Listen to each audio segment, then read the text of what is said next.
It is my honor to welcome distinguished participants to this conference on Ahmad Masud and the future of Afghanistan.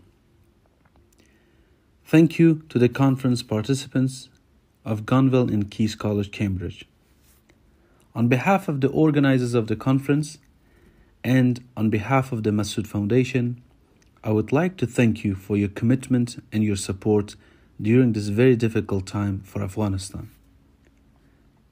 3 years ago, my colleagues and I spoke about the importance of holding a conference on the life and legacy of Ahmad Masud at Cambridge.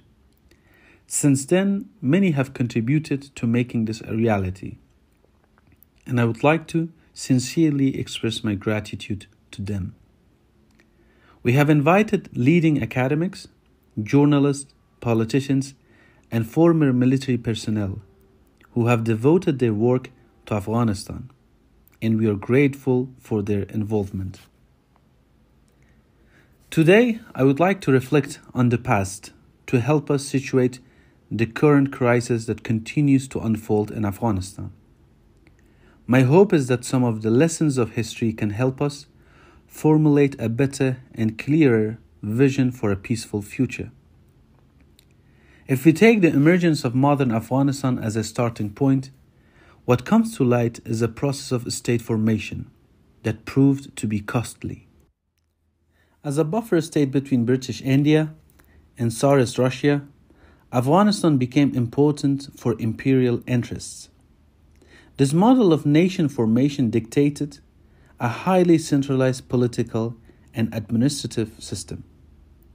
We believe that this long-standing model is not constructive to a country that is home to diverse communities, each of which is rich in its own history, languages, and cultural heritage.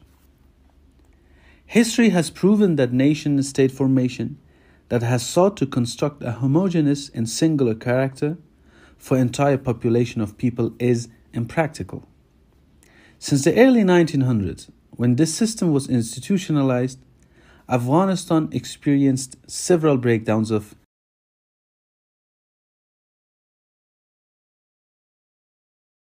state system, the most salient of which we see from the events of this last month. These breakdowns come at a great cost to the people of the country.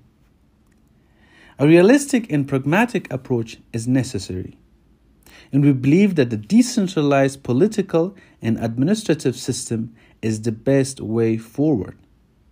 Based on this model, local communities will have the power to elect their local leaders and hold them accountable. People will also have the ability to take an active part in policy making at the local community level. This model has existed in Afghanistan over the last century in varying degrees.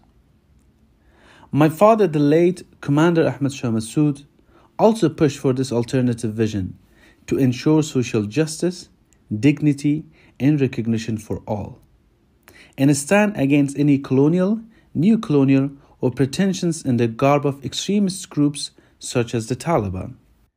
Since taking over Kabul on the 15th of August, the Taliban, through acts of terror and destruction, are once again engaged in ongoing atrocities against different communities. They are standing against the fundamental rights of women and of our girls receiving their education. The Taliban have made our country a refuge for international terrorism, and one that is isolated and regressive. Alongside the men and women of Afghanistan, we stand firmly against the Taliban's foreign ideology. We have seen women leading the opposition on the ground and standing up for their rights. We want an Afghanistan that is inclusive, one that preserves and promotes the rights of women, one that is not isolated but connected, a country that has productive relationship with the region and with the world. We have formed the National Resistance Front to continue the path of our forefathers and realize the aspiration of the people of Afghanistan.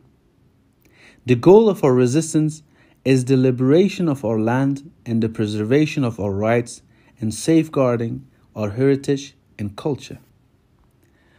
Honoring the legacy and lessons of my father, there is indeed no cause more noble than fighting for justice, for truth, for freedom.